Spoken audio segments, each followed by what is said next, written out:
Welcome to the Parsha Perspective. Each week, we will delve deep in a weekly Torah portion to find a practical and insightful way to enhance your daily life.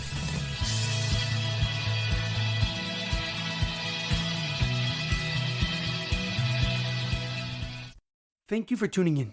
My name is Rabbi Shalom Yemini, and each week we will look into the weekly Torah portion to find practical and insightful ways to enhance your daily life.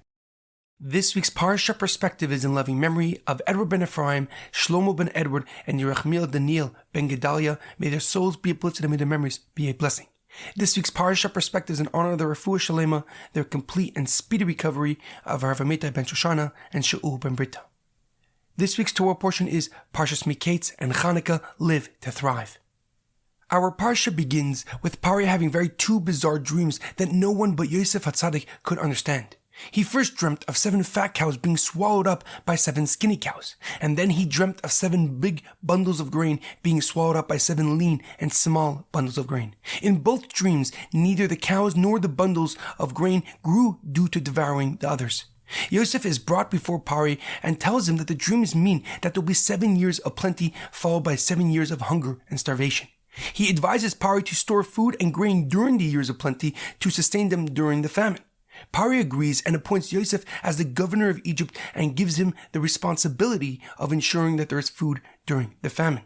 And like Yosef told Pari, after 7 years of plenty, a famine like no other descended upon the world. But since God gave Yosef the foresight to plan ahead, Egypt had plenty of food.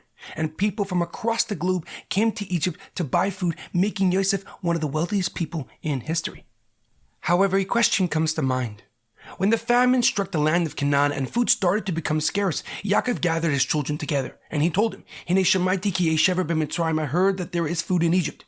Redu shama v'shivru lanu misham v'nichya v'lei nomas. Go down there, buy for us food, so that we may live and not die. But why does Yaakov add both, so that we may live and not die? Either words explains what he's trying to say. What is the purpose of mentioning v'nichya v'lei nomas, so that we may live and not die? The Sifrono, Rav Ovadia Sifrono, an Italian commentary from the early 1500s, gives a simple answer.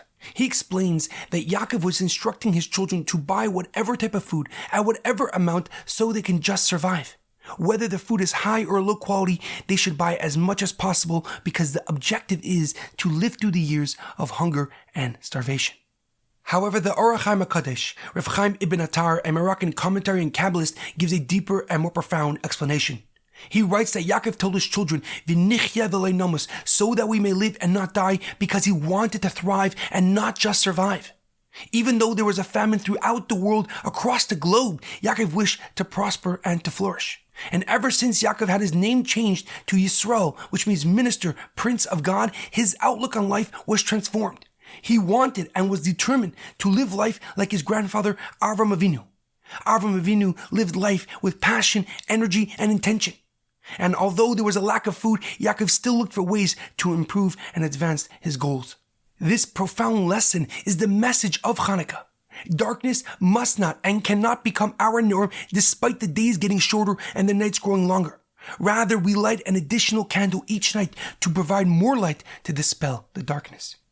And in our daily life, it is imperative to realize that we are not made to stay still, to stay stagnant, but rather to continually grow and improve, to become better and develop our unique identity each and every day. And this mentality gives us hope when times are bleak and the confidence to achieve the improbable like the Maccabees. As we say in Ve'al Anisim, a short explanation of the story of Chanukah in prayers each day. You have delivered the mighty in the hands of the weak, the many in the hands of the few. There's a powerful quote that I once read. We thrive not when we have done it all, but when we still have more to do. Have a happy Chanukah and a meaningful Shabbos.